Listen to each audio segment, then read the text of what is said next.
Imagínate estar en guerra. Te persiguen y tienes que esconderte. Y tener que vivir 60 metros bajo tierra. Eso le pasó a habitantes cristianos en el siglo 5 a 10 después de Cristo. Y tenían que vivir con 20.000 personas a 60 metros bajo tierra. Y no construyeron simples cuartos. Hicieron una ciudad completa. Estas ciudades estaban tan bien equipadas y tan bien diseñadas que no solo les permitía sobrevivir, sino también defenderse. Diseñaron una fortaleza. Si alguien venía caminando, tenía que avanzar de uno en uno y agachados. Y si lograban pasar, tenían estas grandes rocas circulares que podían hacerlas rodar, las sellaban y además podían contraatacar por estos agujeros, lanzando cosas calientes, incluso hasta flechas o lanzas. Incluso habían estos pasadizos de conexión tan pequeños que si el enemigo lograse entrar, estaban reducidos, tenían que ser de uno en uno. Tenían opción a defensa. Increíble, pero miren todo lo profundo que es. Y seguimos bajando. Cada vez se pone más estrecho, con mayor pendiente. Miren lo profundo que estamos. Estamos en la ciudad subterránea más profunda de todas. Vamos.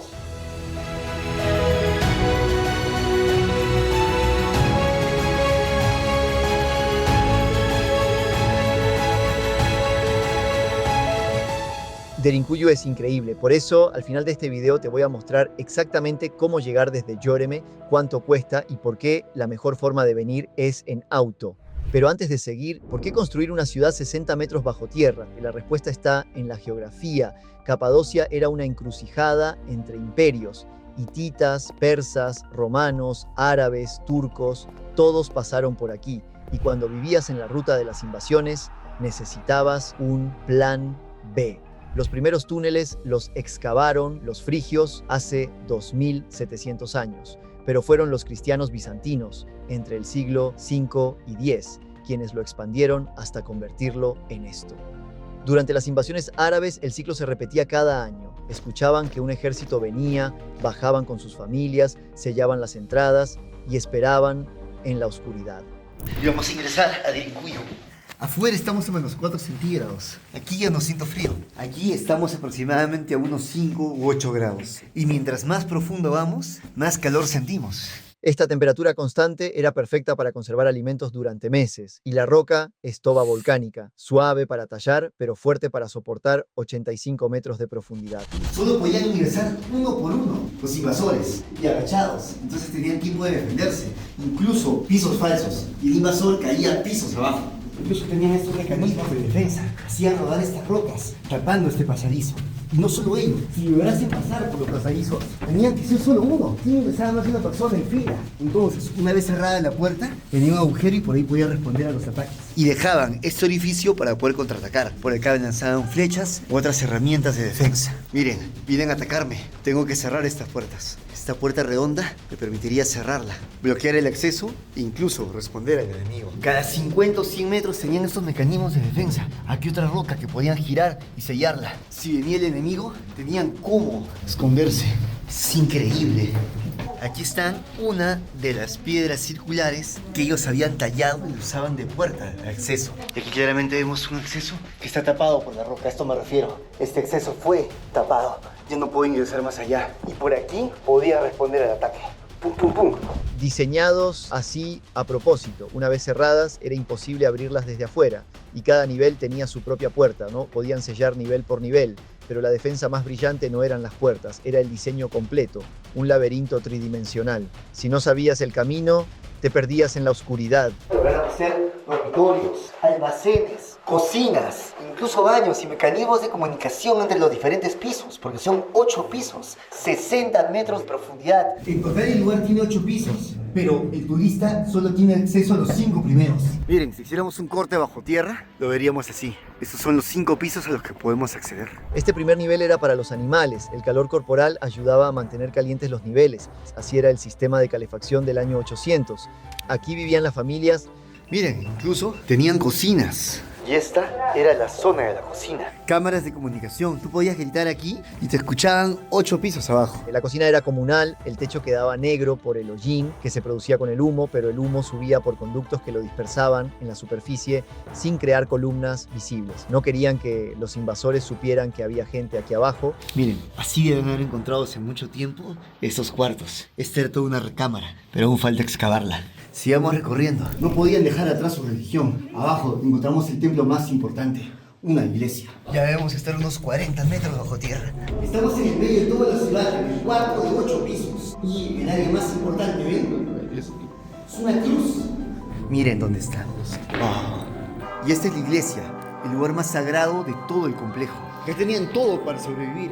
Esta es la parte más importante de toda la ciudad. Esta es la iglesia. Increíble.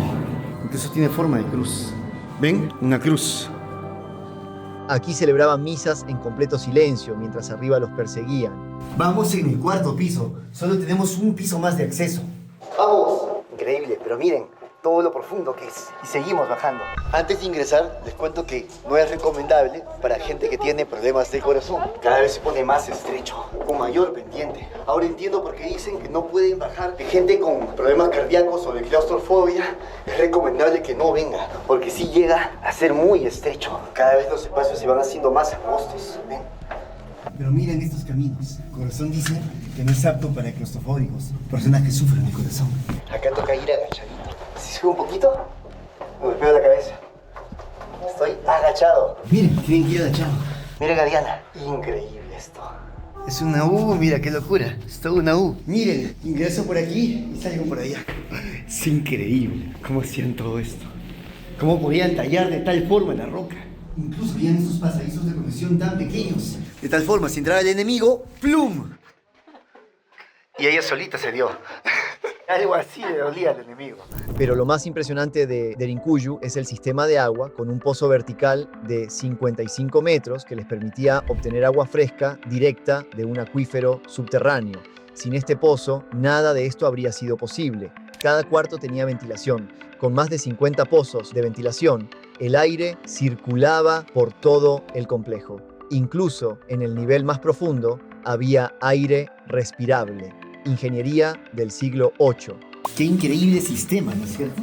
Estos ductos recorrían los 8 pisos y permitían la subsistencia acá abajo, la entrada suficiente de oxígeno. Como vieron, arriba está nevando. Ya debemos estar por lo menos unos 30 metros bajo tierra, miren. Y la nieve ingresa sin problemas. Esa es la prueba de que tenía oxígeno suficiente. Además que nosotros estamos aquí tranquilamente. En ningún momento hemos sentido una baja de presión, mucho menos. Pero miren lo profundo que es esto. Para quienes les gustan los números, estos son los datos duros de la ciudad de Derinkuyu. Tiene 18 niveles con un total de 85 metros de profundidad. Hay más de 50 pozos de ventilación y un gran pozo de agua de 55 metros que permitió la supervivencia de los habitantes de la ciudad. Les doy un increíble dato. Estas ciudades no solo eran muy complejas para ser construidas, sino estaban interconectadas entre sí por kilómetros de túneles. Derinkuyu está conectada con otra ciudad subterránea, Kaimakli, por un túnel de 8 kilómetros. Vivían 20.000 personas aquí y 10.000 en Kaimakli. Era una red subterránea gigante. Y ya llegamos al fin. Pero miren estos caminos. Y así, cuando ya estaban seguros de que nadie los perseguía, podían finalmente ver el camino de la luz y la libertad.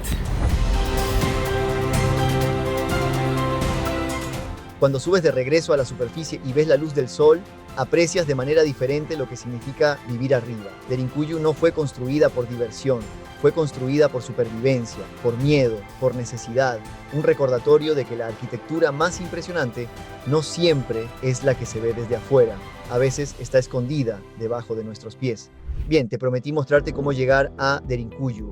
Son 40 kilómetros, aproximadamente 40 minutos en auto. La ruta es simple. Sales de Yoreme por la de 302. Nosotros salimos desde Yoreme en la mañana, pasas por Nevşehir y sigues las señales a Derinkuyu. El pueblo es pequeño, pero la señalización a la ciudad subterránea es clara. Miren por dónde estamos manejando. Esta ruta será increíble. Dejando la nieve de Capadocia. ¡Qué belleza! Solo vayan lento. No tengan miedo, yo estoy yendo con un auto estándar y miren, voy muy bien. No me patina, no resbala, pero cuando vean carretera con hielo, sí le tengan mucho respeto. Nieve, no hay tanto problema. El tema es el hielo. Mucho respeto cuando manejen así. En rutas como estas, deben tener la seguridad de tener buena conexión con Google Maps. En mi caso, yo uso la Fly, que me da la certeza de la conexión y por ello podré llegar a mi destino sin inconvenientes. Como siempre, te doy los mejores tips para que ahorres dinero viajando. En este caso, te doy mi código de descuento para HolaFly y así puedas disfrutar de un 5% de descuento. Aquí te dejo mi código, también en la cajita de descripciones.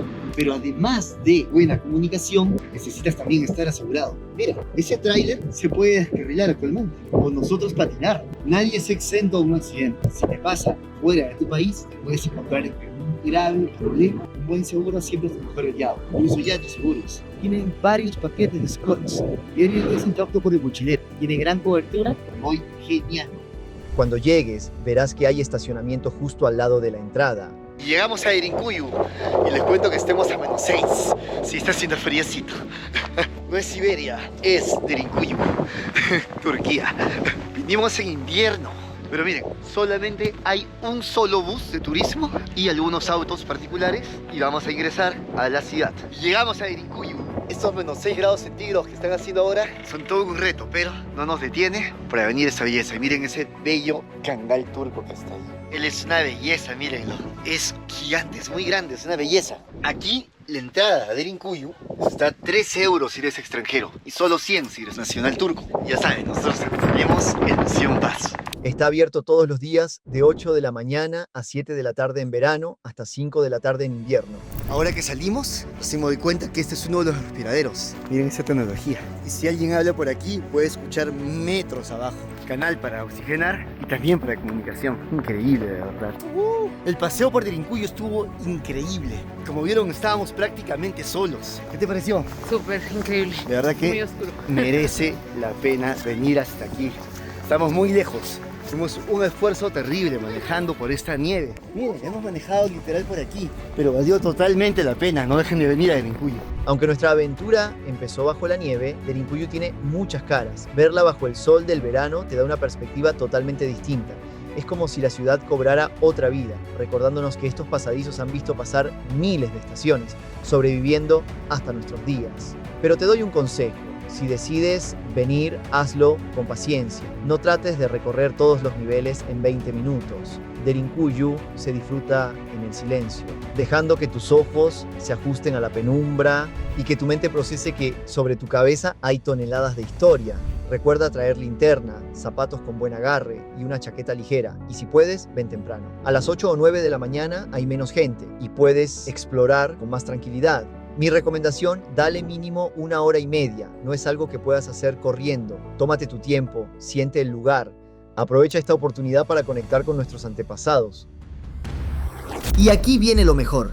Derinkuyu es solo una parada en una ruta increíble.